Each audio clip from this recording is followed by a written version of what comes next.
What's up, everyone? Welcome to the Smoking Tire Podcast. Today's episode is brought to you by Off the Record. You know what Off the Record is because I talk about it all the time. They help you fight tickets, right? If you get pulled over, you don't plead guilty. I understand the instinct. You just want to get it over with, make it go away, whatever, but it won't go away. That's not how it goes away. If you want to make it go away, you got to get Off the Record. offtherecord.com/TST or download the Off the Record app on your iOS and Android device and use code TSTPOD. 10% off with that coupon code. Basically, once you have Off the Record, all you then have to do is snap a photo or scan the ticket that you get, write a couple sentences about what happened on the roadside there, and Off the Record will assign your case to a qualified attorney in the jurisdiction where you got that ticket. They will fight that ticket for you. That could mean talking to the prosecutor. That could mean going to court. Point is, you don't have to do nothing.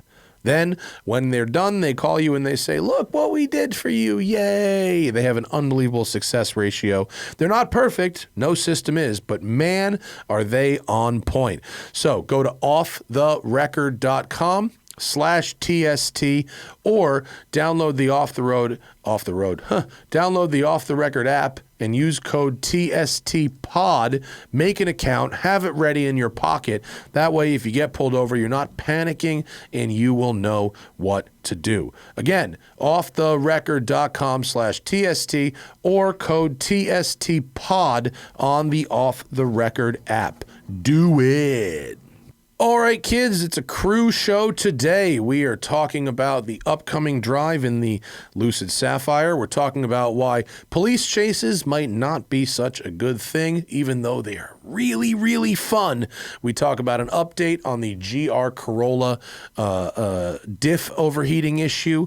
We talk about a YouTuber that did possibly the dumbest thing I've ever heard for the algorithm and is about to go to jail for it, and a whole lot more. It's a crew show on today's episode of the Smoking Tire Podcast. Let's go. A little stressed out right now. P-car market is down. We're selling there's our listing right there. See that one? Whatever Google has done there, it's by putting. Yeah, leave that up because I want to God damn it. We got a listing that we're doing for a customer on P-Car Market right now, and the website's been down for like a half hour. The auction ends in like 4 hours. Don't know what to do. We'll just keep this up. And keep that up so I can, really just achieve a moment of zen. You know, do you want me to take the tab down? No, I mean, because you're going to worry about it anyway. I'm going to worry about it anyway. So this way we can check back in. It's totally true. This is like a bad newscast on New Year's Eve where they're like, we're going to continually check in with Tom, who's near the balloons or whatever. Right. Welcome to the program. It occurred to me right as I sat down that I'm wearing the same overshirt that I was wearing on the Jim Farley episode on Tuesday. So it'll be like weird because your people will be like 2 shows same day. 2 shows same right. We said it's the same day. Yeah. Right, of course.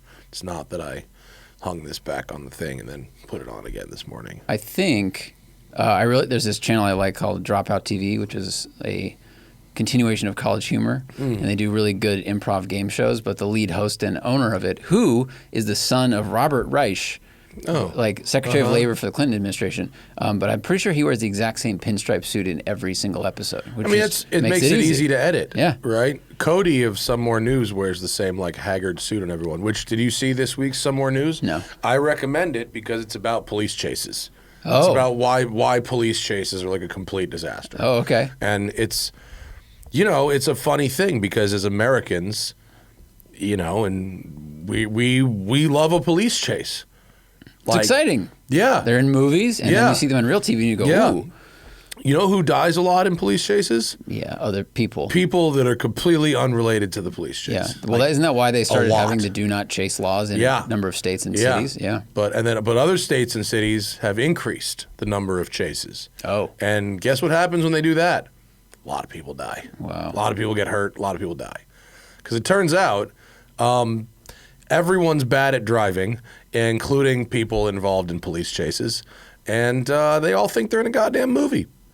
I think also streets are not always designed for the speed they are going. So it's like it's not always a smooth road. There's these but weird, like when junctions cops and like things. pit maneuver cars. Oh, yeah. Like that's supposed to be pit is Very like true. precision immobilization technique. It's very much not precise. Yeah, did Like you they see? pit cars Yeah, and go they ahead. fucking roll. They pit cars and they go onto sidewalks and take people out. They pit cars and they hit a fucking tree and get crushed. Yeah. I mean, they pit cars and then lose control of the cop car and drive into a fucking ravine. Yeah, because the chases aren't always on a freeway where you can pit them and they hit a K-rail. Yeah. And even then they could go over it. I watched a chase from Atlanta like a couple months ago. Huge speeds through the city. I think, cops in a Charger or whatever, like keeping up, but they're doing 60 to 90 in the city. And the officer pitted this person on a public street, and it slammed into the back of a parked Escalade that was out in front of a hotel. Right. And decimated the back of the truck. Yeah, but like there could have easily been a valet guy standing there or whatever. They're not checking. And oh, by the way, most police chases, like over 90% of police chases, are initiated because of either a traffic violation or a low-level misdemeanor like shoplifting. There's like it was like single-digit percentages that were initiated as the result of a felony pursuit, and even a fraction of that was initiated as a result of a violent felony pursuit. It's basically not worth the risk. It's in 90-something% of cases, it is not remotely worth the risk of a chase, especially when there's a helicopter overhead that has a fucking clear shot of this car the whole time. Yeah, yeah, that's a great point. If there's a helicopter, I think that's why police officers in a lot of places back off, and they'll just find the car later. The helicopter's going to follow them, and then they'll find them. Yeah, but that's this week's Some More News, and it's it's an hour and change on why police chases are a fucking disaster. Shocking. Cops think they're in movies is another reason they want to keep doing it, basically.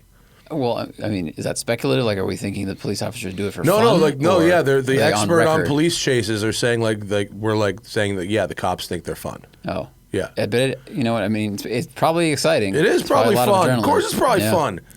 I've been in a cop car where they've hit the fucking lights and gone through a car, and I get that. Mm-hmm. I want fucking power on the roadways to do that. Imagine you had qualified immunity to fucking take out a car using a car that you don't own. Yeah. Holy shit!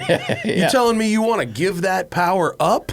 Fuck. Of course they don't want to give it up. Why would they? Not that. It's a combination of that. They think it's fun and exciting, and they think that if people think that they will be able to run and get away, right, that they're almost like laughing in the face of the law. It doesn't matter that like lives are being made worse by the chase. It matters that it's a winning and losing. It's a zero sum. Oh yeah, I mean that triggers. They don't want to be human beings. seen as like not winning. Especially defiance of the law. I mean, that's like with the shoplifting stuff and all those videos. It was like, the assumption was people aren't going to get in trouble. They're just going to keep stealing shit. Defiance, it's lawlessness, all that stuff. Yeah. What was I going to? The only result is to shoot shoplifters. But also, if they start chasing someone, unless they have video or camera proof of who is driving, then theoretically those people could run away and then later say, I wasn't driving the car when they show up. And another group of people that gets hurt a lot in police chases are passengers in the car that is being pursued who very often do not want to be in that situation at all. Yeah. Yeah. So, just saying that's bad. It's a bad thing. And like we already live in a surveillance state. Like why not use some of that surveillance to like Well, that's the Dubai situation, right? It's just cameras everywhere, and they can find you wherever you go. So I don't think that's great, but like we already have a surveillance state. Like like there's like everyone's got a fucking Ring camera, and cops can get that video without your consent, like all the time. Like Ring has already consented. Like you don't need to consent. So there's another great episode of Some More News on our suburban surveillance state and all the things that your smart devices will tell the police without your knowledge. Yeah. So anyway, that's good. That's good. On a late note. Yeah, it's just, it's this week's episode of the show I like. These are my stories that I watch on the elliptical machine. I'm watching that fucking Oscar Pistorius 30 for 30 that I didn't realize was 7 hours long. That's a lot. It's a lot of I like Oscar the Jim Jeffries Pistorius. version of that story more. It's like 5 minutes just about him killing, his girlfriend or whatever. Yeah, he shot her through a door in the toilet. Yeah. Not good. But don't tell me what happens after that. Right, so cars. We had our little orientation meeting about the Lucid Sapphire, which we're getting tomorrow. 1,000, 1, 2, 3, 4. No, 1234. Yeah, 1, 2, 3, 4. Amazing. 1234 in same drag combination mode, right? on my luggage. Yeah. 1234 horsepower in drag mode, and then 1,000 something in track mode, and then 800 in track day mode. Right. Endurance mode or whatever they call it. If you want to do a 20-minute session, Yeah. that's what kind of keeps the battery healthy to use only 800 horsepower. Right. I'd be interested to see how it compares to Ioniq 5N when it comes to a track day in terms of degradation. Yeah. Because that you have it in, they have the two modes. They have qualifying mode and they have, what do you call it? Like track day endurance. It's not called endurance, but it's something like that. Did they say how much power you have when you're in that mode? It doesn't. They didn't say that it pulled power. Okay. That's not what they said. It does pull something, but they didn't say that it was. Well, maybe it was power. I think they said it was about a second a lap difference between qualifying mode and track day mode, but I'm not sure where it comes from. Update from Hondro, one of our Patreon listeners. He says that P-Car Market put a statement on Instagram that auctions ending today are extended until tomorrow. Oh, all right. At least we shout are. out Hondro. All right, thank you, sir, and I can now be relieved of some stress. Yeah, and that's the right thing to do. Of course. I mean, everything about an auction is what happens in the last couple fucking hours. Fucking shitting your pants over here. And meanwhile, the person who bid low and sees that the site's down is like, I won. Yeah, I bid $2,000. Yeah. So thank you for that update. Appreciate it. Now that's something we can move on from. I'm pretty stoked for this Lucid. I mean, on the one hand, it is a very fast electric car, and we've seen very fast electric cars before. But on the other hand, it's the fastest. Other than Navara, and it's a tenth of the price of the Navara. But I also think, and granted this has changed a little bit with Ioniq 5, but for me it was the most pleasurable to drive of any of the EVs in terms of steering feel and ride and handling. Even though it's a really big car, I just thought that dynamically they had nailed sensation and control and comfort really impressively. They did. I mean, I think the Taycan GT also has nailed that with active ride and stuff. Lucid, it was impressive in that they did it without the fancy tricks. Right, and I hadn't driven Taycan GT, right. So yeah. I do think Ioniq 5N moves the bar for sure, which for a car that's under $70,000 is amazing. So it'll be interesting to see how fun it really is after Ioniq 5N. True. But I'm certain it will be very fast. Yeah.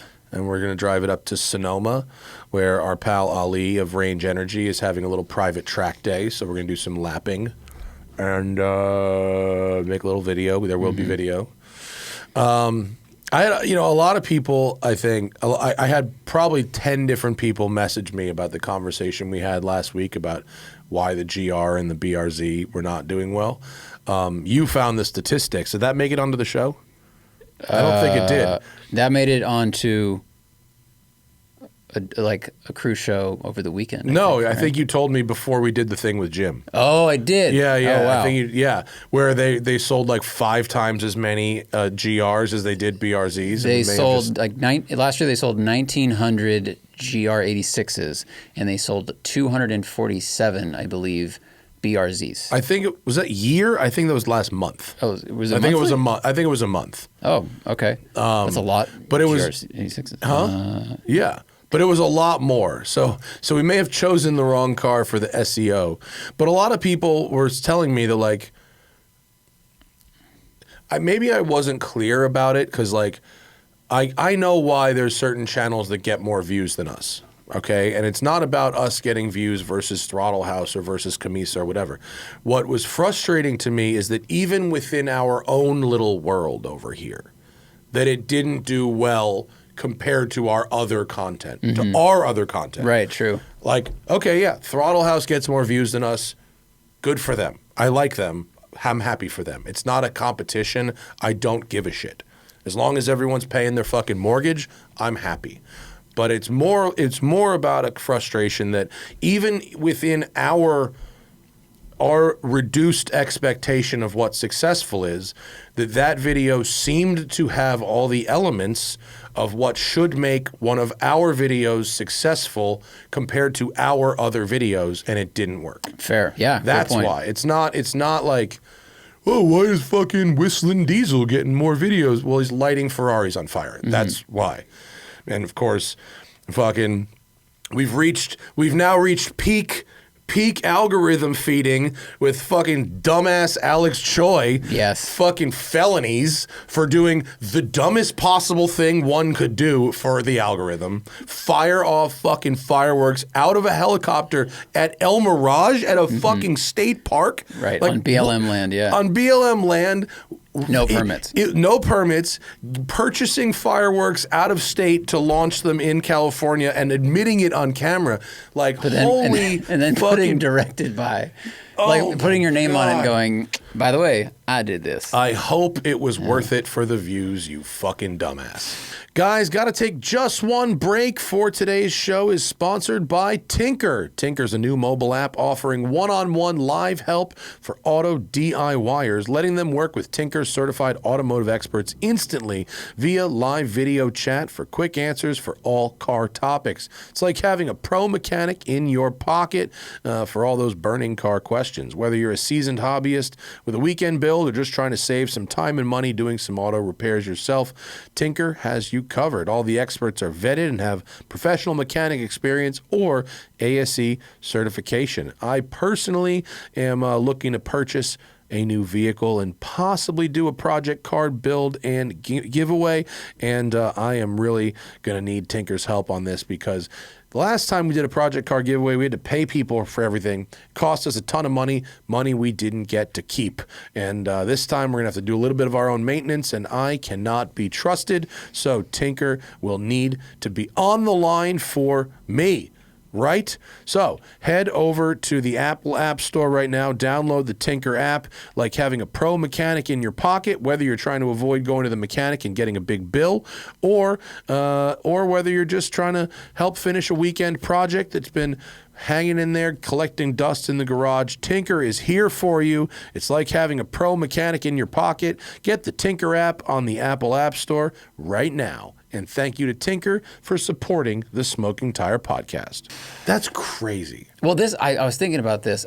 Two things. You were right. It's monthly, not last year for sales. But I wonder if the money that he makes on the revenue for the video, can you use that revenue to pay for the legal case? Or is that like You almost certainly can't. First Right. off, the video was taken down. Oh.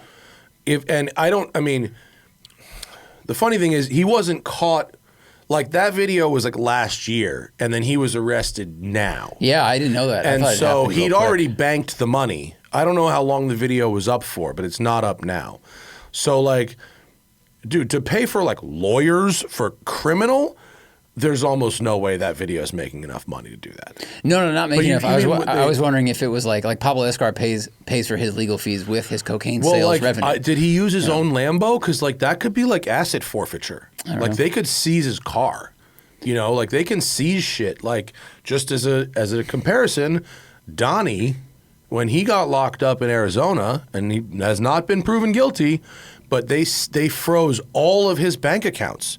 So he couldn't use his own money Wow. to pay for lawyers, even though, like, they did not have to prove that the money in his bank account was, like, stolen.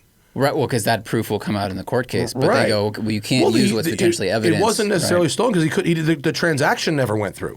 No, right, but speculation, but I would guess that if they're investigating him for what is somewhat of a financial crime, they go, well, all of your money might be linked, so you can't use it for things, because what if it's A, evidence, B, needs to be returned. Right. Yeah. So that's, but like this, I don't know, this kid, he's got fucking rich parents, so maybe like they can just pay for it and it's not, you know, whatever. But you're probably right. They probably will seize your bank or freeze your bank account.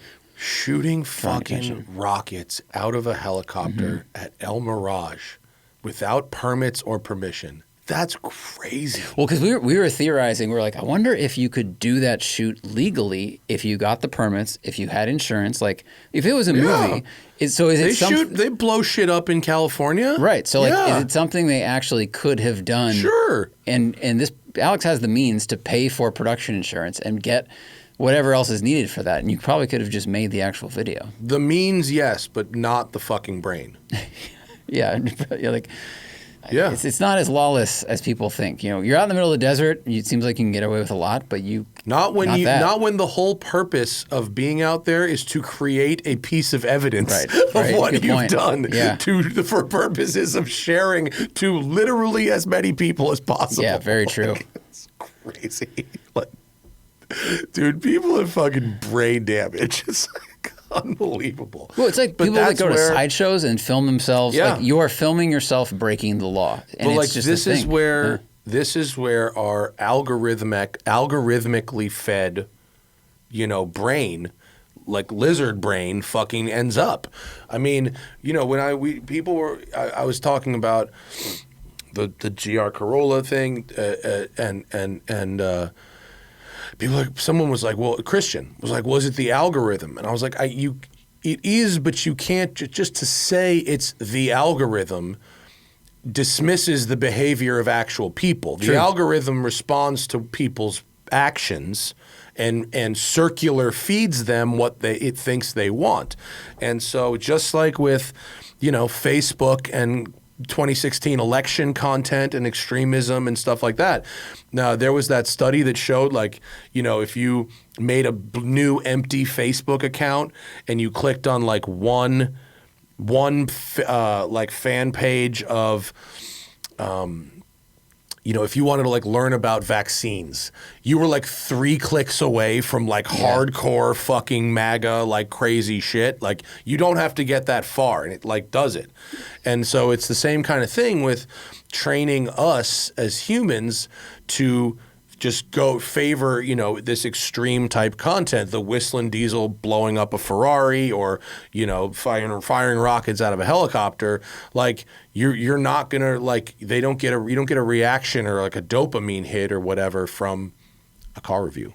Right. It's like it's training us, but it's also giving us what we actually want, even if we don't know it. It's like you liked this video of a car drifting. Well, people who also like a video of a car drifting are really excited about watching a car explode. And you want to see that, and you're like, yeah. And you click on it and watch it, and then it goes, oh, what else we got? And then the YouTube has to give you something that heightens that experience. Yeah. And it's the same thing with any substance or any exciting thing or any dopamine hit. It's just like, you know, first of all, you're on a trampoline. 20 years later, you're on a wingsuit, and it just leads down there. Yeah. But like did you listen to the Tom Segura interview with Jon Stewart? Yeah. That was pretty good. It was pretty good. A little too much spent on your kids, boys. A little too much time talking about the old kiddos. I thought that was kind of funny. But like Jon Stewart in WWE, I didn't know that happened. That was funny, yeah. But the meat of it, you know, where he was talking about that, you know, the human brain is not capable of keeping up with the speed of, you know, digital information and stuff like that, and our human-made systems of government and whatever are not capable of regulating that at an appropriate pace, and you just end up with a fucking complete shit show. And it was great. If you like that interview, Jon Stewart did one at like the Harvard Business School of, like, it was like a 5-name thing, but it was like a subset of Harvard Business School that was all about policy. It was like Harvard Business School of Policy. So it's people that want to go into policy government stuff, and he did like an 1.5-hour interview about that. Why that's fucked. Yeah, well, he explained his whole process of getting the PACT Act through and why it was shocking to him, it was difficult, what they're up against, and, you know, hopefully these young people cannot get pulled into or like changed to change their morals to accommodate the system that's in place, which they actually need to go fight against. It was a really good interview. It's on YouTube. Yeah. Crazy stuff. You said you had, speaking of GR Corollas, you had Yes. some update from Jack at Savage Geese about it? Indeed. So Jack at Savage Geese was DM'd me. I'm going to put up this picture of him throwing his favorite gang sign at the top of his video. But Patagonia! exactly. So, Jack and Mark over there, they've had a long-term GR Corolla, and they have had problems with it. So we discussed on the last cruise show the diff issues. We speculated that it might be down to like the way people drive that are overheating those rear clutch packs, or maybe a manufacturer problem. And I sent him that theory, and his response was, quote, "It's either load or trans temp dependent." He's working with a company called Limit Plus One that is building a cooling system for the car. But on Autobahn, where they drive, tight technical, in 3-ish laps, his car goes into front-wheel drive mode. So in just 3-ish laps of driving hard, it overheats the rear diff, and it's a front-wheel drive car. And he said that happens with him driving and Mark driving and their friend Britt, whose last name I can't remember, who's a professional driver who does their track test stuff or their time stuff. All of them have the same problem in the same number of laps. And then a gentleman named Graham Gaylord, who runs a company called Boosted Performance, works on GR Corollas. He does a lot of grid life stuff. He has the same problem after a couple of laps. So, and they're obviously different cars. Yeah. So it seems like, based on their stories, it may be something that's kind of inherent to the construction or design of the car. Yeah, maybe. And I don't know. Maybe how. Or it's more humid. I mean, it's more humid where they are. Maybe the car can't cool down. It's the weird. way we it's are. Weird that neither I nor anyone on Road and Track staff had that problem. True. When you guys did P. Cody, what month is it? September. In Sonoma? That Where was was that September in New York, Monticello. It wasn't that hot out. Right. I was going to say, was it cooler? Like, was it 60 degrees? Or I couldn't tell you exactly the temperature, but I can tell you that it wasn't super hot. I'm wondering if I don't know when they're doing their tests. Or sorry, I don't know when Jack has been doing his driving either, but it just seems like it's a kind of common problem. Yeah, I mean, maybe it is. I mean, my theory wasn't based on any real science. It was just based on the fact that certain people have had this issue and other people haven't. Right. So I don't know. There could be all kinds of variations. And it could be a track-specific problem. I mean, if you're at a track that's mostly fourth gear sweeper stuff, or maybe it's actually cooler and second gear stuff. I don't know. If they're just in third the whole time, is that putting more stress on that rear diff and all that stuff? I don't know. I don't know either. But hopefully Toyota. It didn't happen to me. And I mean, if they're coming up with a cooling solution, like, great, that'll be a thing. All right, interesting. Yeah. Okay. Let's see what. Excuse me. Did some miles in the Spider this weekend. I need to make sure to drive that car a bunch. It's so fucking good. That sounds awesome. It's so good. It's so angry. It's very, very angry. When you pulled in, I was like, "That's you." I mean, there's when cars pulling it out of here. I don't know. Yeah. I mean, I can kind of guess cylinder count, but there's no other car I've ever heard that sounds like your car. It's a very, very specific sound. Yeah. And so many people are like, "Are you really happy with it?" Like, yeah. Why would you be unhappy with this? I did Porsche Santa Clarita's like my Porsche story thing the other day. So we were up on the mountain with it, and did you see the rig they were using? No, you have a photo in here? Yeah, can you scroll through the rig? The rig that they were using to shoot on public roads was mad sketchy. Look at that. It's a giant arm off the back of a car with like a fucking Canon C300 hanging off it. Heck yeah. Shout out to Chris, who we worked with on the car show in 2011. Yeah. And David from Porsche Santa Clarita, who a couple people pointed out looks an awful lot like Carl Ruiz. Yes. He definitely does. He's a little taller, but yeah, that is a Carl Ruiz look. Just look at it. Man, these are so good. Yep. You know what, though? I'm just at about 5,000 miles in this car. My tires are at the wear bars. Whoa. Yeah. There are these Dunlop R compounds. Oh. So I'm not entirely surprised. They came on the car. I'm probably going to get some PS4Ss because it's a street car, not a race car.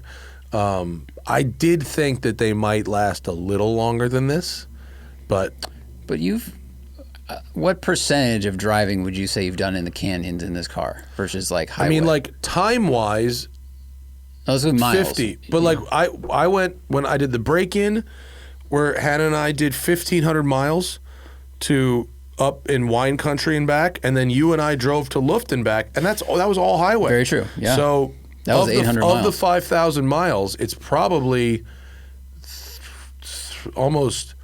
it's probably 3,000 miles of highway and 2,000 miles of canyon. Wow. So it's not like I've been super heat cycling these tires. I would have expected them to last a little bit longer. And they don't need to be replaced tomorrow, but they definitely need to be replaced soon. What's the tire name? I'm going to look up. Fuck. Our company. Dunlop. I want to say it's like SP Sport Max Race. Slick? Oh, that's a motorcycle I think tire. it's SP Sport Max Race. And then it's like a N spec, maybe. I think the tread wear is like 80. Sport. Yeah, that's what I wanted to Google. It's weird that my car came on those tires.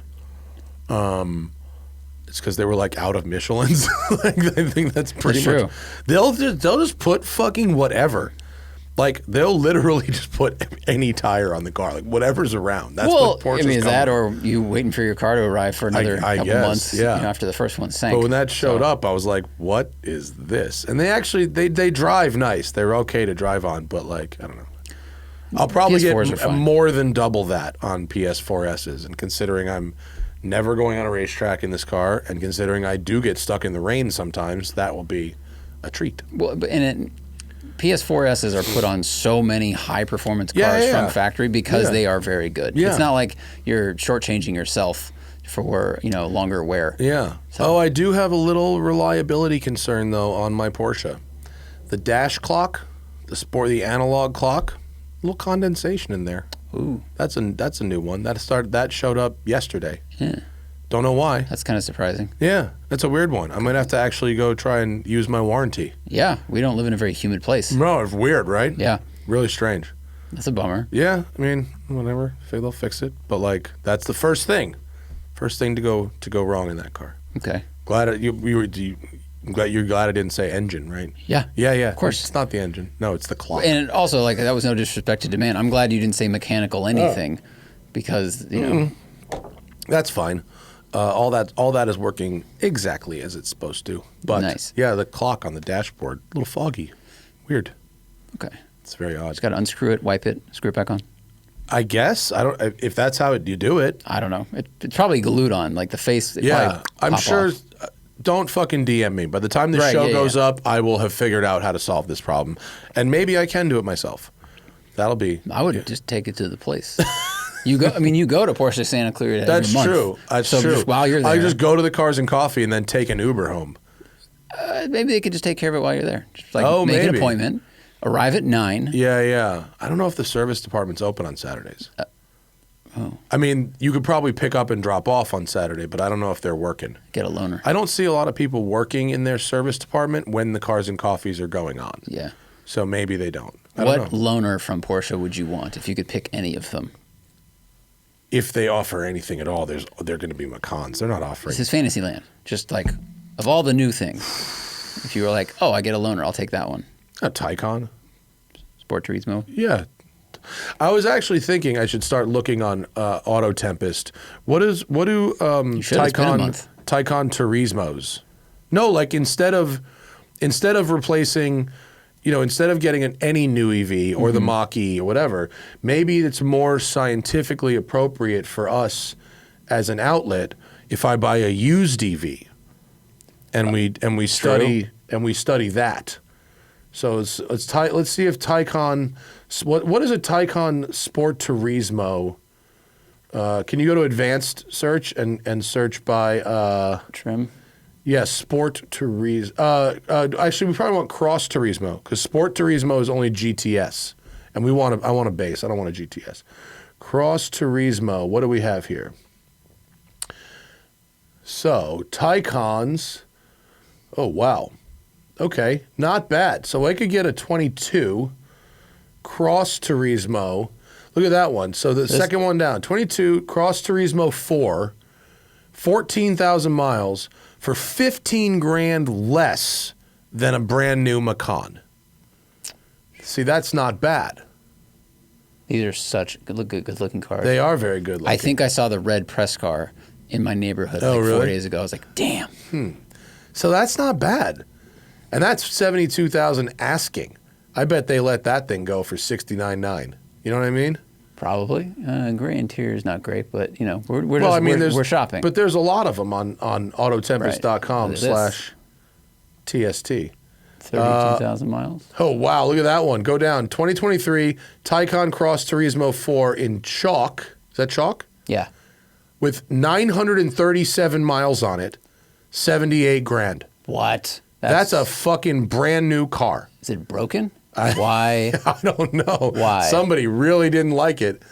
But like that's 9 grand less than a brand new Oh, it's red interior too? Yeah. Oh, dude. This is a good pair for your car for your shortcake. But it is a good pair. It doesn't that doesn't answer the proposed question about buying a used EV. This is buying a new EV that's just been sitting around for a year. True. Like, you want one that's got some miles and some wear on it. I feel like you want one that's got 25, 30,000 miles on it. This is a nice blue. That looks like Larry's. That's It Neptune does. blue. That might be Larry's. 33,000 miles on it. That might be Larry's car, actually. Where is it, in Connecticut? He didn't have a red interior. Did he? I don't know. I don't think he did. I would fuck with this, though. This is Neptune blue. Superman. With a red. It is very Superman. Yeah.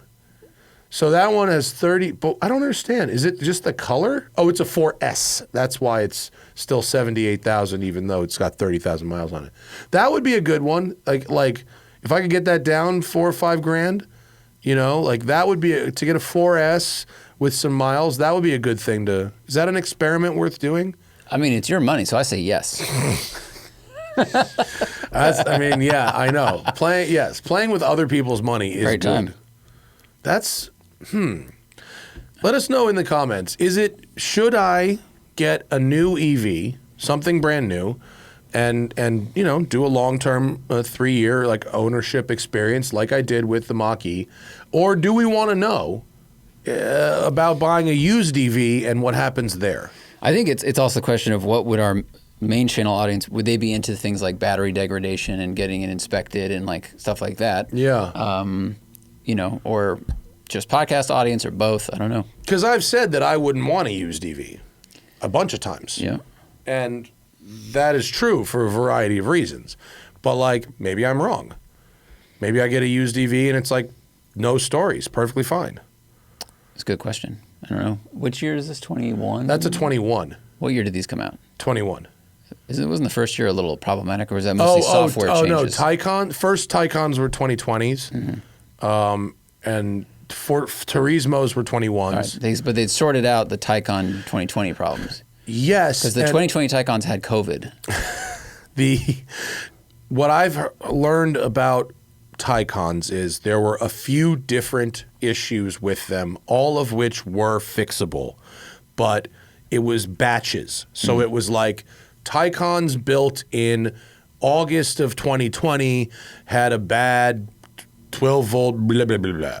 Taycans built in January of 2021 had a bad blah, blah, blah. And they weren't the same thing. Mm-hmm. So it's not like they all had this one thing. If yours was built in a certain month or week, it could have this issue. If it was built blah, blah, blah, in another month or week, it could have a different issue. Got it. So that's to my understanding what was going on with early Taycans. And I think pretty much all Taycans, they got an update, like a CarPlay update that updated the MMI. And so if they haven't had the updates, they can get them. That could be interesting. There's got to be a lot of fucking used Taycans. I'm sure. Go back to the search. How many are on the... Oh, wait, I closed it. You did? 1 second. Oh, it's okay. Let's see. Just in Sport Turismos. Oh, there's fucking so many. There's so many of them on Auto Tempest. Whoa. Oh, take your pick. 50 at least. More. I wonder if they have a frozen blue metallic. Yeah, so Is that? That's it looks like Turismo Miami. Turbo, that's 200. That looks like Miami blue, maybe. That was gorgeous, actually. That was a great looking color. Go back. That might be frozen blue metallic. That's a GTS. Yeah, 130 grand. Yeah, that's expensive. I'm not spending that. But if I could get like a great Cross Turismo for cheaper than the Macan, why not? For science. For right? science, you won't have a warranty, and you have to Yeah, buy you it, do. not You have lease extended it. warranty. Extended warranty? Yeah, you get Okay. extended warranty. And you have to buy it, not 100%. lease I'm not it, getting but- a fucking EV with no warranty. That's some fucking Alex Choi level irresponsibility. That would be a great headline. I got an EV with no warranty. That would Now be. let's shoot rockets at it in a national park out of a helicopter. Or just watch it fall apart and Yeah. then spend all the money fixing it and Yeah. hope the rev share offsets that. I think it can't have too low miles though. Like it's got to have like at least 15 or 20,000 miles in order to make the science I worthwhile. think that's good right? criteria. Right? Wow, these are all so low. All of these, so I filtered for blue. And It seems the 89 blue miles, ones are not driven. 33,000 miles, 29. Wow, I got these two. 2023 Cross Turismo 4 with with like delivery miles on it. Yeah. 82 grand. That must One owner? Dude, that must have been a fucking $125,000 car new. You think purchase and return? Or do you think I don't know. one owner, 89 miles? That's weird. crazy. 23? Throw some rims on that. That looks good. I'd fuck with that. But like, Those are fun. yeah. Yeah, how interesting. Would we rather a Taycan than a Macan just in life? Probably. I don't know. They're so similar. They really are. It's like one's just a little taller. Basically. Yeah. I mean, the Cross Turismo splits the difference between car and crossover, which is Yeah. a small. I mean, it's area. a wagon, right? It's got body cladding. It's a wagon. No, yeah, it's a wagon, but it's Yeah. slightly taller, so it's a taller wagon, right? Isn't it? It's like all roadish. It's like an inch taller. It's not really taller. I mean, it is literally splitting hairs, as am I. It's like but that's not. what's It's funny not about these even things. Outback. Yeah, but it's taller than their normal car. Yeah. Yeah, But like just enough to make LA not annoying. yeah. It's actually Dakar's a little taller than that. Run that by the wife. Yeah, We'll you should see. do the math on depreciation, like expected depreciation versus a new thing. Right. And Well, if a brand new, yeah. I mean, the math exists. They'll tell you the residual value at the end of the lease. Because if the Macan Electric is gonna be like $1,000 a month. It's gonna be a lot. yeah, 36 months, 36 grand you're spending on that at least. right. At least. I don't think if you bought one of these, I highly doubt that it would drop by 36 grand. That's over- half, Yeah, basically. in 3 years. Ooh. It might. It would be close enough that I'd be okay taking the risk. You know what I mean? Like it's not like it's going to drop to 10 grand. Yeah, I mean, I guess that's an interesting race. We should look up like I mean, I'm Model doing S's. the same thing with the Bentley, right? Like what are the odds that I spend more on the Bentley in a year than I would have spent leasing a Ford for the year? True. You know, which so far it's close. The longer we keep, the longer the Bentley's working fine. The longer the Bentley continues to work fine, you know, because it costs nothing. If it doesn't break, it costs nothing. Yeah. So shocker, if it doesn't break, it costs nothing. But like it costs nothing to insure, and I bought it for a price that I will easily be able to get for it, and probably more on the other end. So we'll see. I've also learned it costs nothing if you don't drive it. That's why my car sat for like 3 weeks. Yeah, It's nothing broken We've been yet, but driving like, it. We've been driving the Bentley every day. Oh, really? Yeah, Hannah just swapped out this morning for the van because she felt bad for the van because it hasn't been driven in a month. So we were driving it every day. The Bentley. We put 2,200 miles on it since we got it, which like that's miles. That's a bunch. Anyway, what else we got? What else we doing? Ioniq 5N videos up. Yep. We've been talking about Ioniq 5N a lot, but Zach didn't get to have a go in it, and so we've got his opinions of it. And your opinions living with it. 'Cause Yeah. That's something you didn't cover in the Laguna Seca Drive, obviously. So it was like you were having the discussion in real time about should I get the Ioniq or should I get the Macan electric. Yeah, and you drove both, and I haven't did. driven both.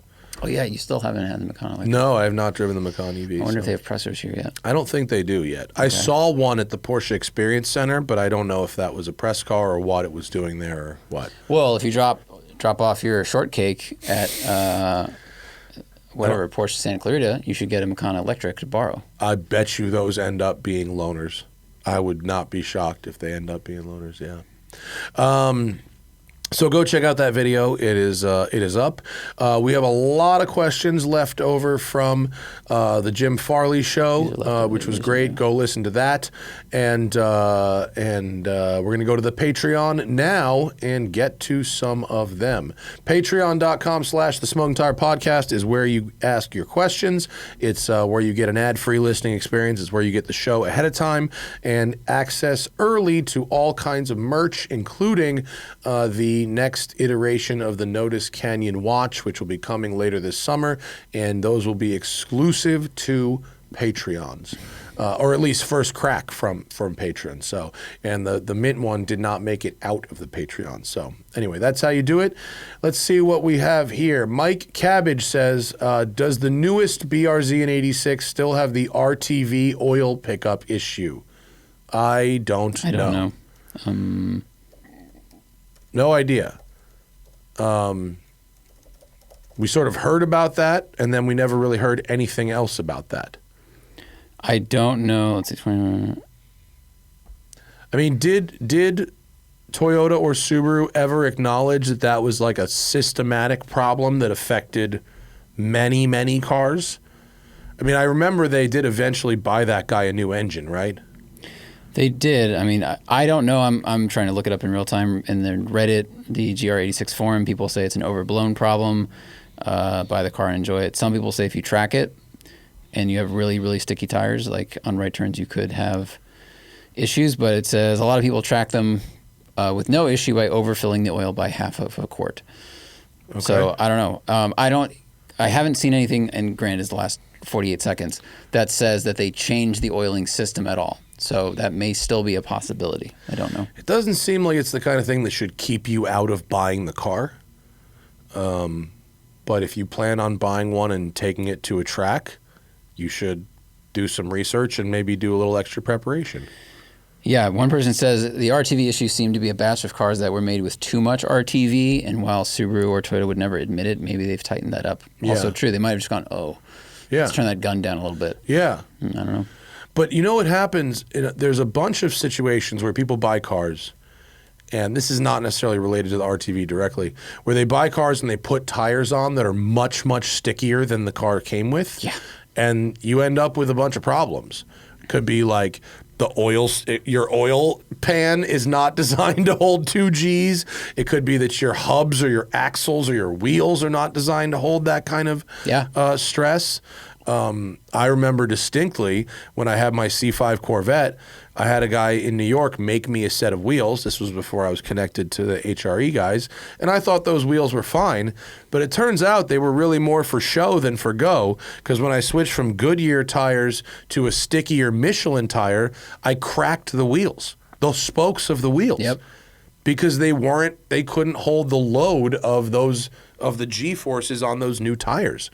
So like, if you gotta sort of prep your car to run crazy sticky tires if you're going to do that. True, that's a good point. Kaigan Viner, sorry if I fucked that up. If you were choosing somewhere to live in the U.S. based on driving roads and climate, other than SoCal and Knoxville, where would you consider? Those are 2 good choices. Colorado. Oh yeah. I mean, Colorado area has great roads and a beautiful climate. Mm-hmm. Pacific Northwest, anywhere that has mountains and isn't just raining the whole time. I mean, Washington's a little rough, I think, but there are some really pretty roads there. Vermont, really? Beautiful. It's cold in the winter and like a wet, shitty cold, but if you like to ski, it's all right. What about like Flagstaff? Are there good twisty offshoots there? I mean, there's always one highway that winds through the mountain town, but are there more than that? There are some good roads, and we will be driving on them, thank you, Zach, in the Road and Track High Desert Arizona event that we're doing in November. I think it's sold out. There might be one spot left for that event, And if you're interested in driving with me One in spot Arizona, left. one spot left. Yep. Okay, cool. In November with Road and Track, go to experiences.roadandtrack.com. Yes, Arizona's nice, but I would say Colorado's probably better. And like Oregon, Pacific Northwest area, between Seattle and Portland, like that corridor. Fucking Vancouver, Banff area. Fuck yeah, dude, that'd be great. Toblerone Malone, best pre-DCT automatic or sequential sports car. None of them are very good. Pre-DCT autos? Well, I feel like the ZF 8-speed came out after That was DCT. after. DCT It's an was auto, first. but it was, yeah. The problem is none of sucked. them are very good. The Gumpert Apollo came with an actual sequential, like a racing sequential. Like there were like racing LFA. sequentials. That's a single clutch. Right. It was not that great. But it was better than torque automatics of that time, I think. Yes. Better than torque automatics. I mean, it wasn't necessarily pre-DCT, but like the Gallardo's E-Gear was manageable. Like that one wasn't terrible. That was probably the best of them. It wasn't very good. They all had all the ones I drove, E-Gear, Ferrari at 550, they all had a long pause between shifts. Yeah. It was that kind of thing. So Best case scenario, like when you'd upshift at high RPM and full throttle, they'd like power shift and they were okay. Yeah. At that, but they were just really sluggish the rest of the time. Or like this was a 6-speed auto in the Corvettes when they weren't braking. Oh, yeah. If they were like, if people increased the pressure, the acceleration could be pretty good. Decel shifting was bad. Mm-hmm. But most of those gearboxes were real pieces of junk. Yeah. I mean, I can't believe I'm saying this, but like the SMG in the V10 M5 was actually like okay. Like it was okay in terms of like it actually had pretty good feel and pretty decent response. It was better than the Italians.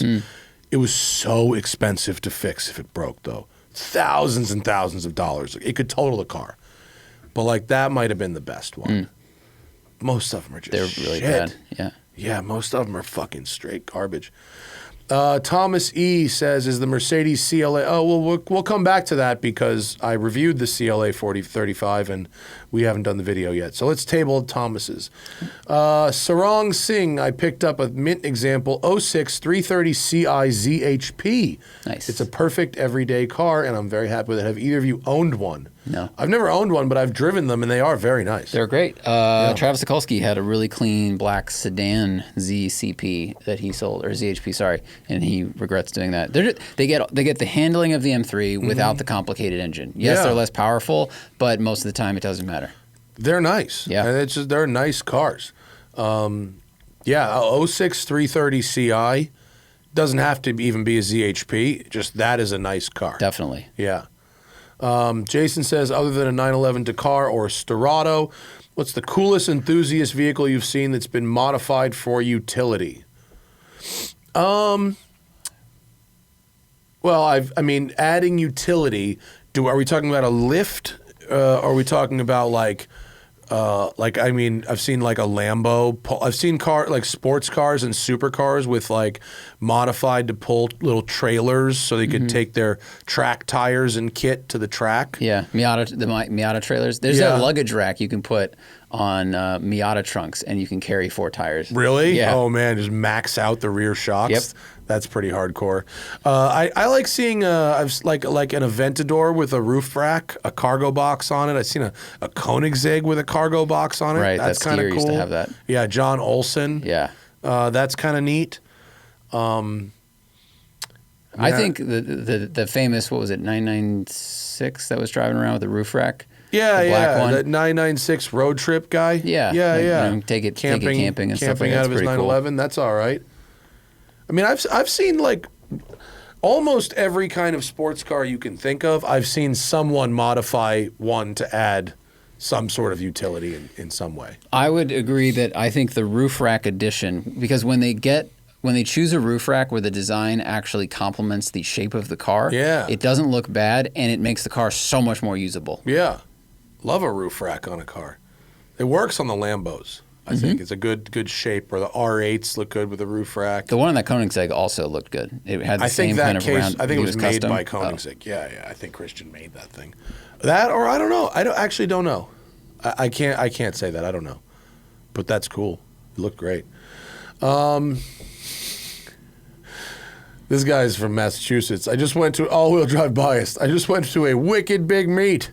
It was a wicked big meet. It's an official Subaru event called Wicked Big Meet. Oh, yeah. Sorry. Bucky Lasik was there giving ride-alongs in his Vermont rallycross car. Okay, cool. What car brands have the biggest and best cult following and supportive communities? Well, those are not the same thing. Yeah. Two different questions. Supportive communities and cult following, not the same thing. Biggest? Biggest is hard. Like Mustangs, VW. Corvettes, VWs are all huge. Yeah. The Mopar ones also huge. Go to Corvettes at Carlisle or the Hershey meet or something. There's tens of thousands of fucking Corvettes there. There's so many Corvettes that go to this stuff. Corvette people are pretty hardcore. Volkswagen people too, but I think maybe a little less so now. 10 years ago, I think Volkswagen would have been more hardcore. I don't know. I haven't been to, when I was 18 to 25, that was when VW, Waterfest was huge, and the cars were exciting because the turbochargers were everywhere all of a sudden. Yeah. And you had the stretch tire fad going, and you had the AAA batteries between the outside of the tire and the inside of the rim. That weird thing. I do not see as much modified Volkswagen anymore. Not on the street. You see Golf Rs. That's kind of you see that. Yeah. But I think maybe a lot of the community has outgrown that stuff. But Waterfest still happens. That's still a big meet for sure. I'm just thinking of biggest communities. Supportive community, different story. The DeLorean people are very hardcore. They're supportive of each other for sure. I don't know. BMW people are there for emotional support. I don't know. I don't go to brand specific car shows really, so I can't really say which have the most support or the biggest cults or whatever. I think there's good and bad groups that represent each brand probably. Ferrari's the worst. But I like the cars so much. That's fine, but the Ferrari community is heinous. Ugh. The Ferrari message boards and all that stuff. Ugh, worst. Fucking people are such losers. They are. It's amazing. Speaking of which, Haley says, why is the SF90 market so soft? Right now you can buy them used for under sticker. What's the deal? Haley, you know what the deal is. People don't want heavy hybrid Ferraris for that much money. Plus, unless you really know what you're looking at, the 296 looks an awful lot like the SF90. Yep. And people, it's not like the Daytona SP3 that looks different, and they'll sell them for $4 million. The front and profile of the SF90 and 296, and this question got asked last week, and I think I replied to it directly, but they look so similar. Yeah. The SF's slightly bigger, but man, most people won't be able to tell the difference. Yeah. And the 296 sounds good. Yep. And they have the same interior basically with the same weird capacitive buttons. There's just too much similarity, and you can get the 296 for 60% of the price. And in the real world, there's almost no difference in performance. Very true. I mean, maybe if you're lapping Fiorano, okay, there's a second or 2 seconds or whatever it is. On the street, zero difference in performance. And the SF90 feels worse because you can feel it's heavy. Mm-hmm. I mean, we drove the SF90 once, and I immediately forgot about it after that. And it was like, okay, fine, whatever. Which does not normally happen to me when driving brand new Ferraris. I still think about that 812 GTS we had. Ooh, that was good. Yep. 296 with the fucking track pack on it. Yes, all day. Even the Roma was a delight. Mm-hmm. But the SF90 was like the most boring 1,000 horsepower car I've ever driven. I think it does feel like a departure from other Ferraris, where the other Ferraris feel light. Even like the FF, which was an all-wheel drive V12 car, and is a heavy car, it felt light and special. And I think that's the thing, that the SF90 doesn't feel light, and now with 296 doesn't feel special. It's not as pretty as a 296. That's true. Yeah. I mean, and yes, if you know Ferraris, you can tell the difference between an SF90 and 296. If you don't know Ferraris, they are the same car. Yeah. My wife could not tell you. If you put a 296 and an SF90 next to each other, and I went, Hannah, this one is 300,000 and this one is 800,000, she would go, I don't get it. Why? Yeah. Like, where has that money gone? Yeah. So, yeah. Nathan says, would it be a stretch to say that the A91 Supra manual is the best M car currently on sale? I think I said something very similar to that in my review of the manual Supra. I mean, it's not that much of a stretch. If you said, hey, you could buy any BMW powered car for driving the canyons right now, what would it be? Brand new. I'd probably rather have a manual Supra than anything BMW's selling. Ooh, I'd have to drive it back to back with M2. Maybe a manual M2.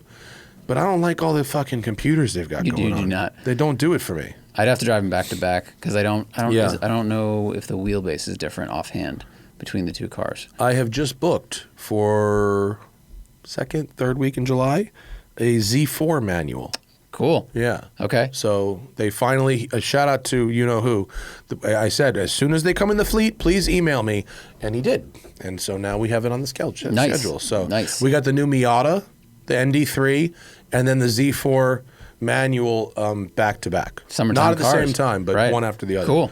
So that'll be cool.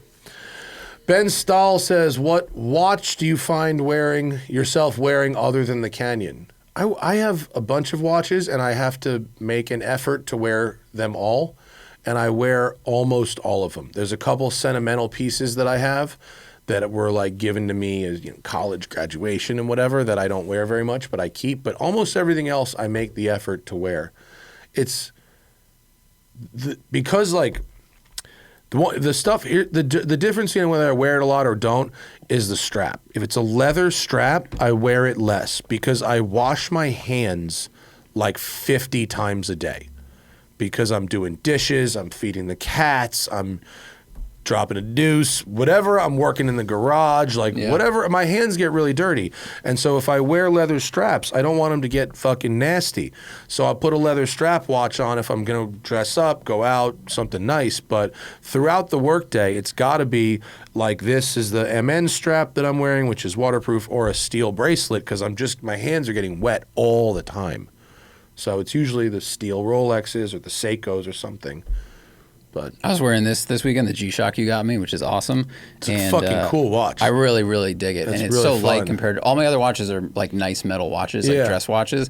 But Adam, Thaddeus' kid, was like fixated, so I just handed it to him. And of course, he just started chewing on it like a dog. I'm like, well, I'm glad it's like rubber plastic. It'll hold up to that. Yeah. The body of that watch is made of titanium, which is why it's so light. Yeah, it's pretty sick. Yeah, they're really cool. Ivan Capote, what car commercial genuinely made you want the car? There was a Maxima commercial in the early 90s, and it was... the four-door sports car commercial? Yep, and there was an overhead shot of it like drifting, quote, drifting at El Mirage, I think, in hindsight. But I just remember the plume of dust, watching this car slide, which I hadn't seen in many commercials at the time, and I was just like, yeah, I want that. I want to be in that car right now, and that seems like a lot of power. Yeah. It's stuck. I don't remember any car commercials that really impacted me. Well, I would argue Demolition Man, which was a car commercial for GM. No, you're right. The dot of that was that it was movies. It was cars roll in movies more so. The 355 in The Rock, and in GoldenEye. You know, the red 355 that Natalia Onatop drives in GoldenEye, the DeLorean in Back to the Future. I mean, just pick your 80s, 90s movie, and that's where I would draw that from more so than the commercial. A lot of people, by the way, we were talking about music video cars a couple shows ago. so many people emailed me to complain that I forgot about certain cars in certain music videos, and all the fucking music videos that they were talking about were from like 1982 or 19. I was like, dude, I was one. Oh, yeah. like I missed. I'm sorry, I missed that one. Well, it shows our audiences. There's a lot. There were a lot of ages. Ferraris in early, like the I Can't Drive 55 video has a Ferrari in it. I think it's a 512. There's a few videos that have Ferraris in them from the early 80s, and like I wasn't there for that. Don't really remember. Let's see. Mike Manillo says, when are snow tires not enough? At what point do you really need all-wheel drive? My driveway's a bit of a hill, and in the wintertime, I frequently have to get through 6 to 10 inches of fresh snow. Not sure if front-wheel drive with snow tires will fit the bill or if I really need to stick with all-wheel drive. I'm very experienced driving in snow and ice. You kind of nailed it. It's hills. On a flat surface, you really don't need all-wheel drive. The snow tires will do it, but big hills is where you probably might need the all-wheel drive. Well, because when you're going up a hill, the weight will go to the back of the car, which comes off of the front, which are your driven wheels. So that's why, I mean, I remember when I had a Jetta in Colorado, I had to go up a really steep hill once, and I went up backwards because I was not making it up front ways, even with huge momentum, like reckless 20-year-old Zach momentum. And I was like, all right, I went backwards, and driven wheels, and it was like a Porsche. You know? So I would say that, yeah. Or if there's, but snow tires are amazing, man. If you get like the siped ones and stuff, or if you want studded tires, if you have a lot of ice to deal with, that'll get you pretty far as well. I mean, I would see, I mean, I don't know if when you're planning on driving your next daily, but like if you could find someone with a front wheel drive or a rear wheel drive car on snow tires just to see if you can make it up that hill next time, like there's nothing wrong with all-wheel drive. It's fine. But if it's really just your driveway. Yeah. You know, if the rest of your driving is totally flat, but your driveway is a little fucking go up the driveway backwards. That would be really funny if that's the only hill in town. You know, he lives in Kansas, but he's on top of like a mound. Right, yeah. Like Phil Hill at Button Willow. But what's funny, like Mike, you are the correct use case for all-wheel drive. There are a lot of people that have all-wheel drive that don't need it, and they think it's giving them something it's not. Dude, when it's really tires, buy fucking all-wheel drive in LA? Yeah. What are you doing? Like, you don't need, you're just dragging around a diff and a drive shaft. You don't need shit. But they always follow that sentence with, I like the grip in the rain, and I always go, tires. And you start having the tires conversation. Yeah, your all-wheel drive is not giving you grip in the rain, and it's not helping with your braking either. Yeah, hills. If you got a lot of hills, then and they're going to be snowy, then you probably want the all-wheel drive. Miguel says, thinking about moving to Monterey or Santa Rosa in the next 5 to 7 years, which area has the most well-rounded car culture?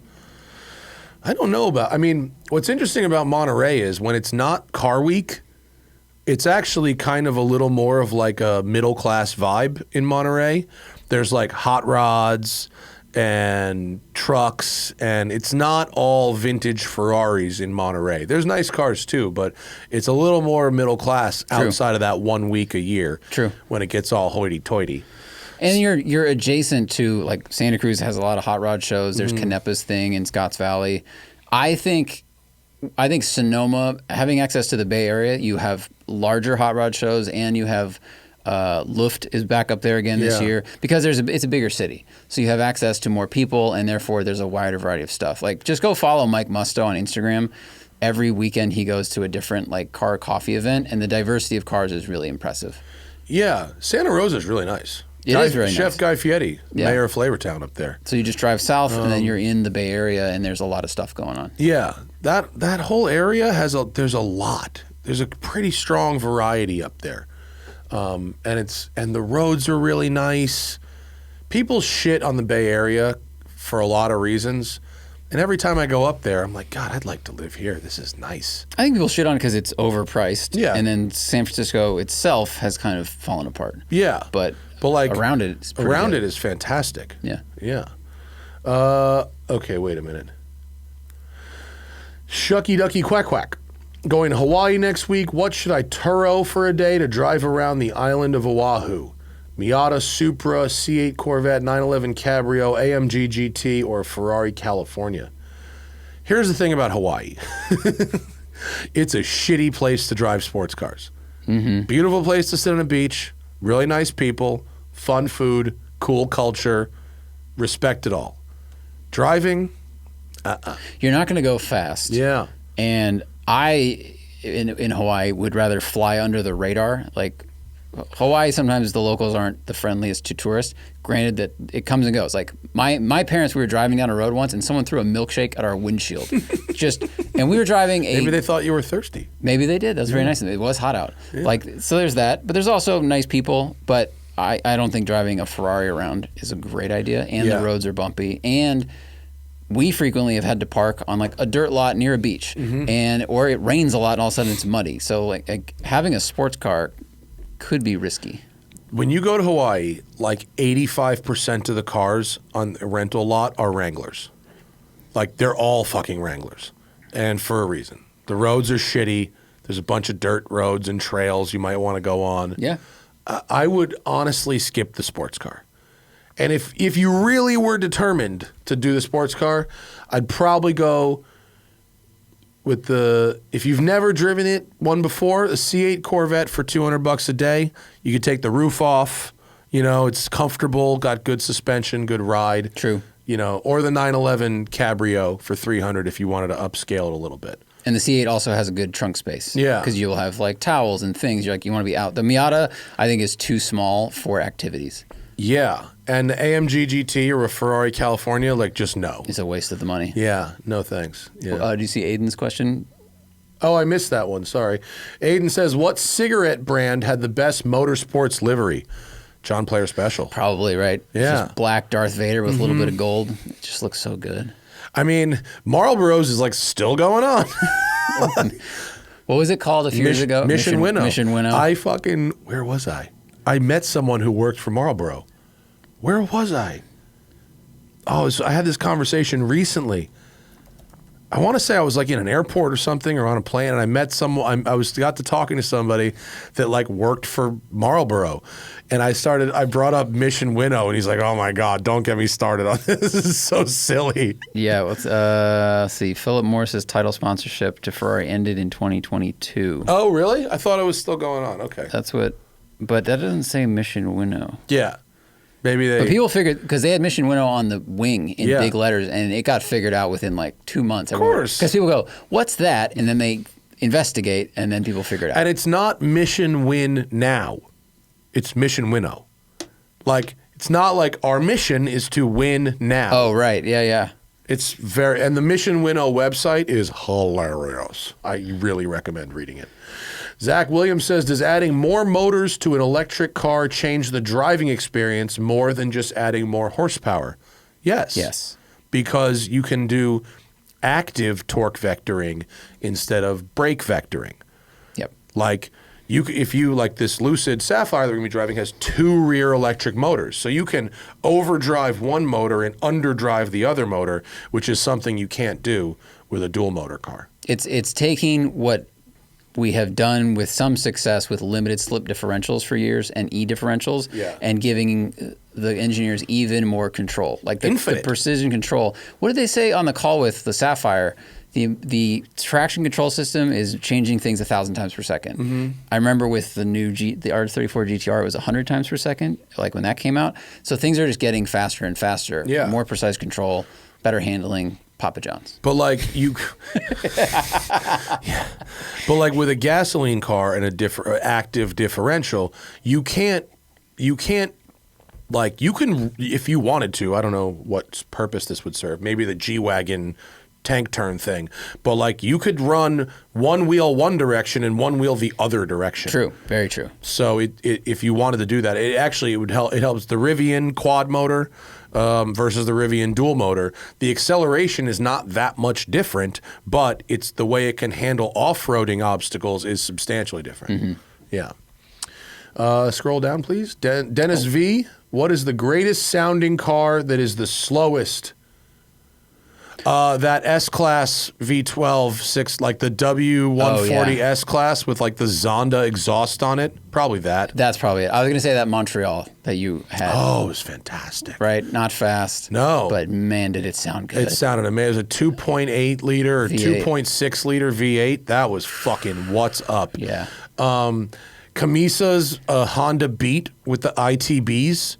Fucking that thing sounds like an F1 car, and it's going nowhere. It's just slow as dog shit, but it sounds amazing.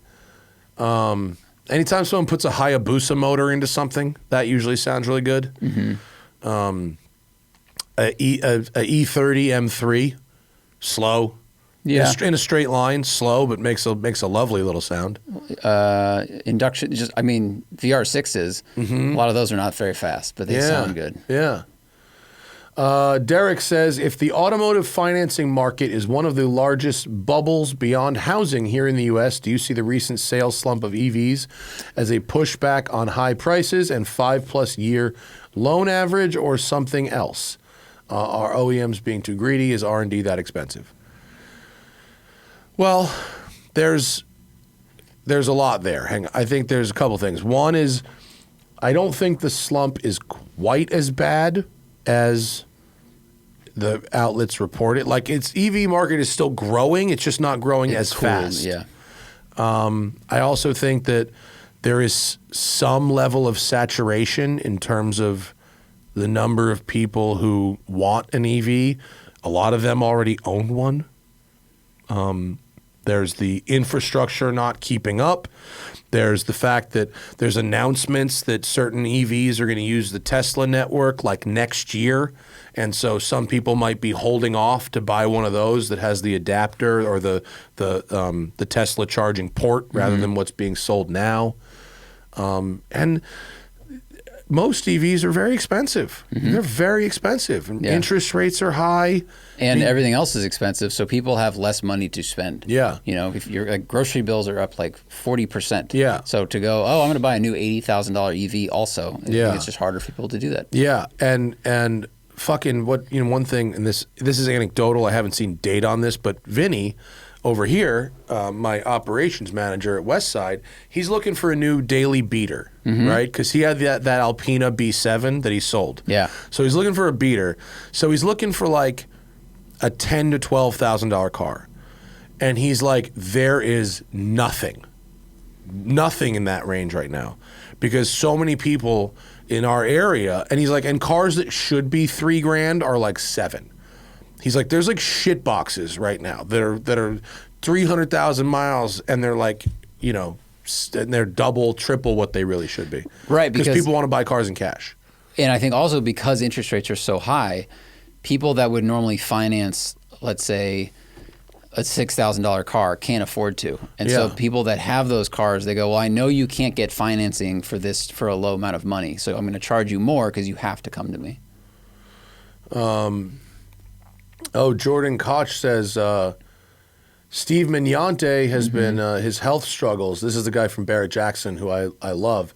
Apparently has a GoFundMe we'll put the link in the show notes. I will donate to this after the show. Thanks for sharing, Jordan. There's a GoFundMe for the hospital bills.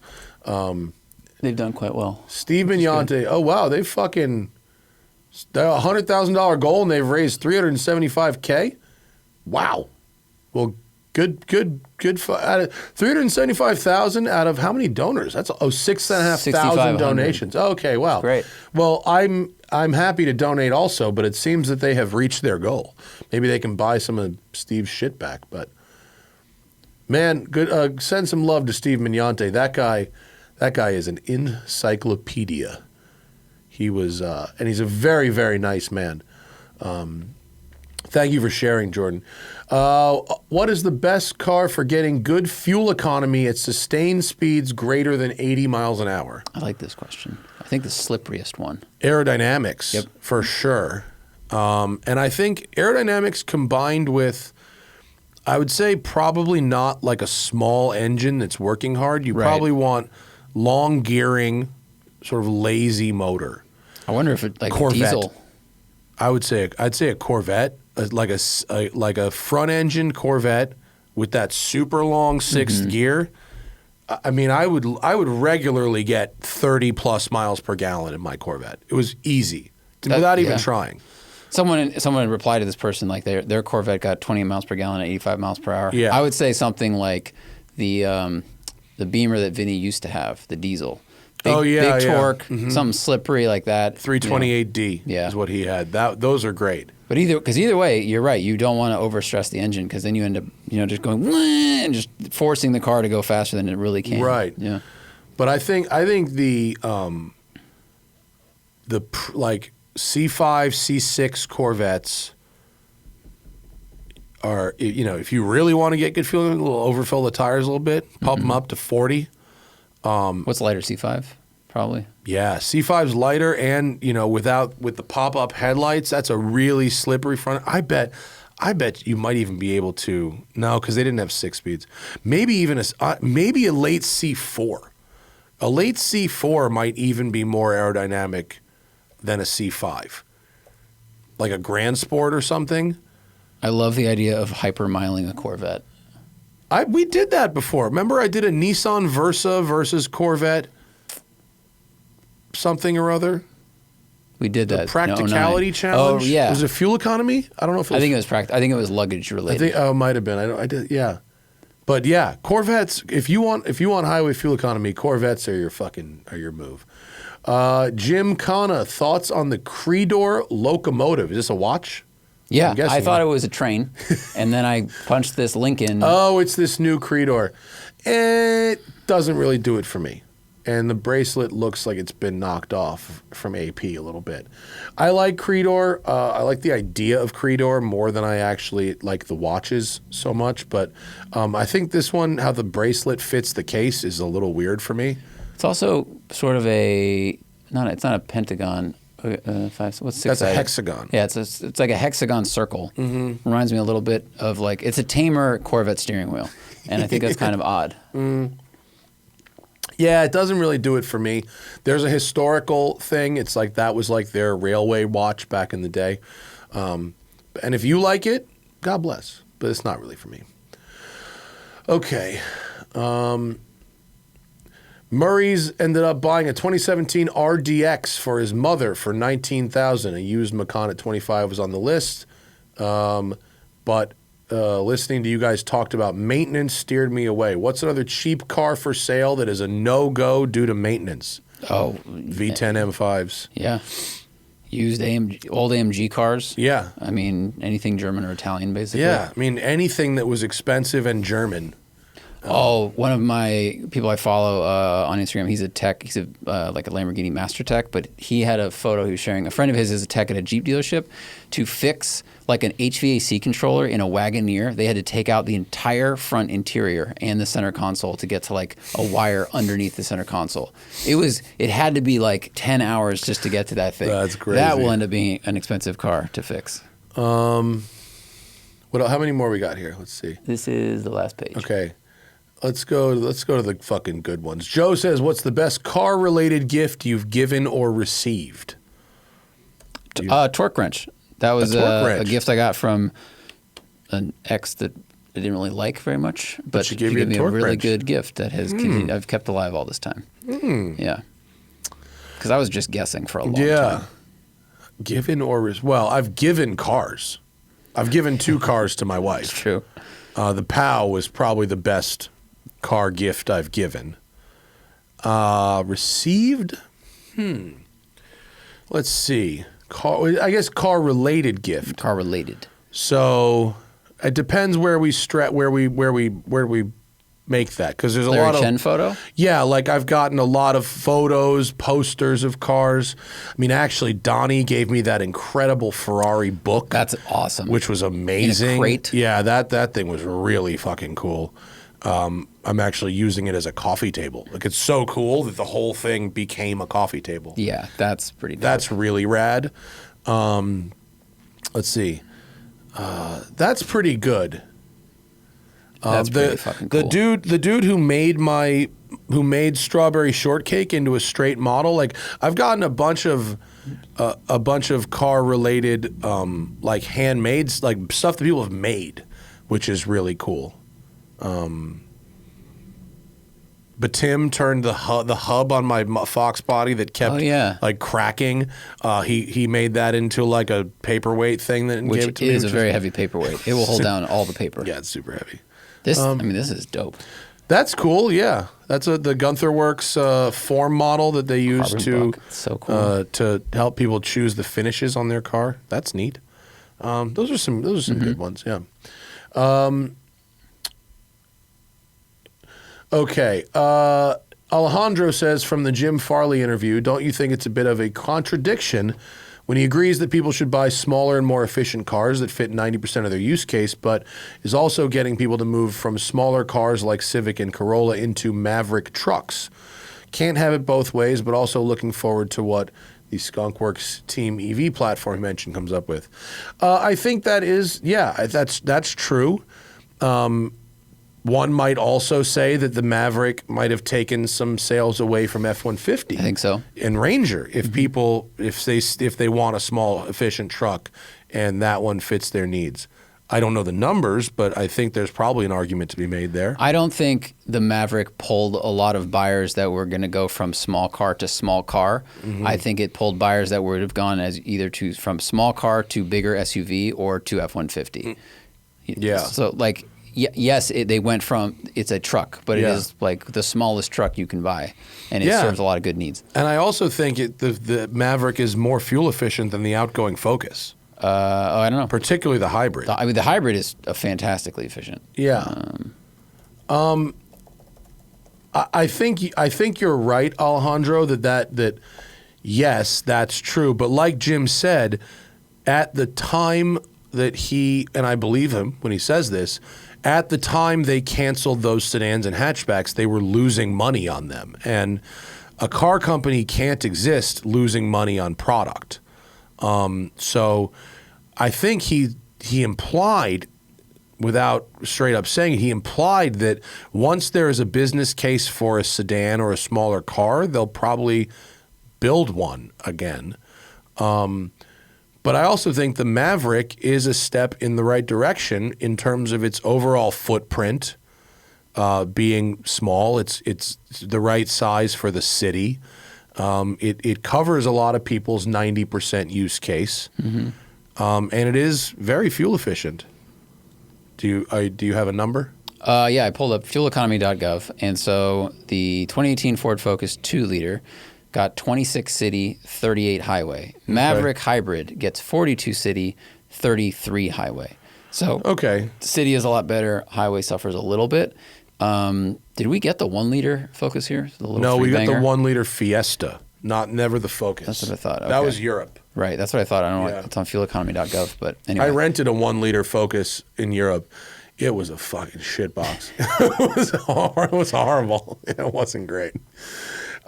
Jason Roner, I want to go back to a wagon from daily driving a 4Runner.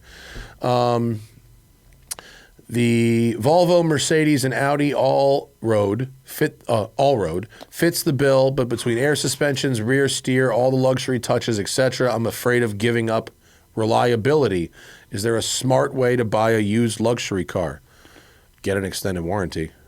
Yeah, get a Lexus. I mean, they don't have a wagon. I know. I think. I mean, you could get a Toyota crossover or something, or an Acura like crossover, or yeah. But you're talking about a used European car. Oh wait, well, I mean, Mazda wagon, that's too small. Like a Mazda 3. Yeah. Touring is a little bit tight. It's kind of nice, but it's not Mercedes nice. Yeah, I think you just have to save money and be prepared to fix things. Yeah. And it's not going to be like a 4Runner. It'll drive better, but it won't be as trouble-free for sure. Yeah. Right? This is the last question, but from Philip. Philip says, I drive an Alpine A110 with the standard bucket seats. I find the car generally comfortable, but after 4 hours of driving, my balls start to ache. Do you have any suggestions other than to stop driving? I've never sat in an A110, so I don't actually know what the seats are like. I've never had my balls hurt in a bad seat. My back will hurt first. My legs will fall asleep. Yeah. So maybe Philip has gigantic balls. Maybe. Might have a problem he should have a doctor look at. Or the seat is shaped very strangely. I don't know. I've never sat in an Alpina. 4 hours straight driving is a lot. Yeah. You should, it's healthy to get up every 90 minutes to 2 hours, take a little walk around and stretch. It's mandatory if you're me, because I've had back surgery. Yeah, we've definitely knocked out 3 hours before, like heading north. Yeah, we have. But you got to move in the seat a little bit. I wouldn't in a fucking sports car though. That's true. Like if I was in a car with buckets, I would get out and stretch. Yeah. In a luxury car, sure. But like, I don't know about, but like you could start with a lumbar pillow. The Tempur-Pedic lumbar pillow is pretty good. I want to see the shape of these seats. They don't look that bad, but I don't see a lot of they're pretty racy. Those are pretty racy. Yeah, those are pretty racy. Looks like you can't adjust the seat back angle. It's a fixed back too. That can be hard because if it's wrong, and everyone's a little different, but if it's wrong, then that'll just put pressure on different things. Yeah. When I had my Focus RS, it would hurt my quads and my hip flexors and all kinds of stuff. I mean, because the angle was just all wrong.